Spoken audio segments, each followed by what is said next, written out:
అండి అంటాడు.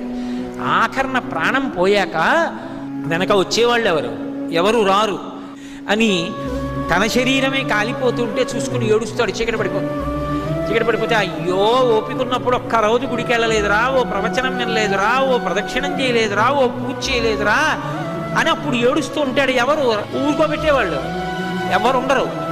అప్పుడు అక్కడ ఎవరూ లేకపోతే చచ్చిపోయిన వాడు ఏడిచి 1000 మాటలు చచ్చిపోతాడని నేనున్నాను ఏడవకురా, ఇంకో శరీరం ఇస్తానని చెప్పడానికి అక్కడ కూర్చున్నాను పార్వతి అన్నాడు.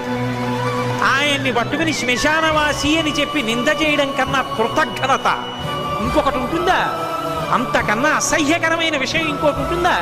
అలా అన్నవాడు అసలు మనుష్యుడు అనిపించుకోవడానికి వాడు యోగ్యుడే. కాబట్టి అందుకు కూర్చున్నాను పార్వతి, అంతేకాని నాకు సరదా పుట్టి శ్మశానానికి వెళ్ళి కూర్చోలేదని చెప్పాడు.